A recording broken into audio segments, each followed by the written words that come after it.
Comparing American drone policy to Israeli drone policy, what are the differences? The criteria-based approach. The Israelis use Absolutely.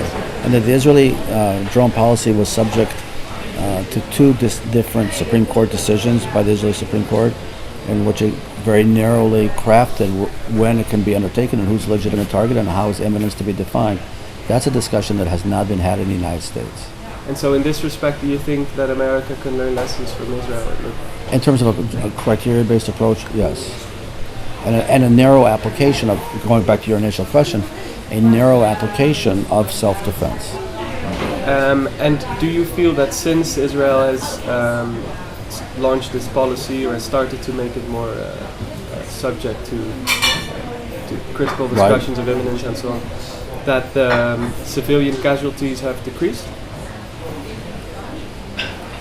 Yeah, I think the collateral damage in Israel, there's always going to be collateral damage. I mean, it's the tragic reality of counterterrorism. But as far as one can discern, the collateral damage in Israeli targeted killings obviously are not zero, obviously. We need to be honest here. They seem to be less than the U.S. and Iraq, in Afghanistan, Pakistan, Yemen, who knows where else the United States does this. Though there have been occasional significant mistakes.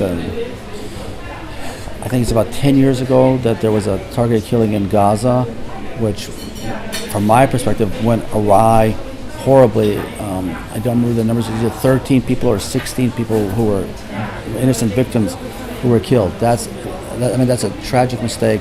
And I think a lot of us who've written about this, have thought about it, use that as a, quote unquote, poster child for how a targeted killing should not be undertaken. A question I got is whether drone strikes in the broader counter-terrorism effort are actually counterproductive. I think this point has been raised many times. Many times. What's called the blowback. That there is an argument that says that if you conduct a drone attack and you kill innocent people, collateral damage, is there the possibility that you will then create the next generation of suicide bombers? It's a legitimate concern. It's certainly something that decision makers need to take into consideration. And you can't ignore that reality as a possibility. But do you have a view on this? Is it in the view says that when you're going to conduct a drone attack, you have to make every effort to minimize collateral damage, with the understanding that if you don't, payback or blowback is always a possibility. And do you think that this is more of an issue with drone strikes than with, say, conventional bombings? Because it's an unmanned vehicle and because it's... Yeah, that's a very interesting question. I think that there's probably greater concern about drones because of the perceived, it's a funny word in war, perceived insensitivity or desensitization, because the trigger puller is 9,000 miles away, sitting in some office in some Air Force base in Nevada or Utah or Arizona, wherever they sit, 9,000 miles away from the conflict. So that desensitization has raised concerns about the cost of the collateral damage, perhaps differently than traditional warfare.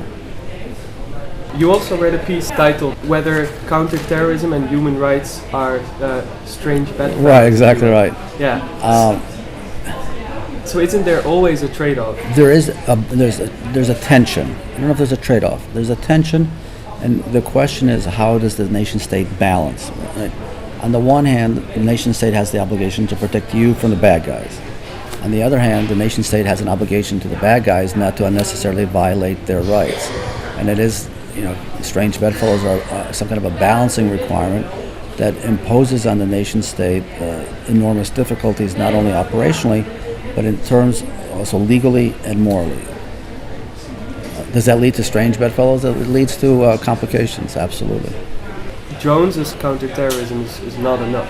You can't just kill everybody who has become a terrorist. Of course not. What do you think an effective counter-terrorism policy should also include? First of all, effective counterterrorism must be subject to the rule of law, subject to rigorous and robust judicial review, subject to narrow definitions, going back to our previous discussion, active engagement by the public, and in the United States, congressional oversight, which is probably not a realistic proposition given the fact that Congress at the moment doesn't really engage in these things. And perhaps most importantly of all, an executive branch that understands the limits of state power. Devoid of all those, we're going to see collateral damage, unlimited drone policy, application of drone policy, and an unfettered executive.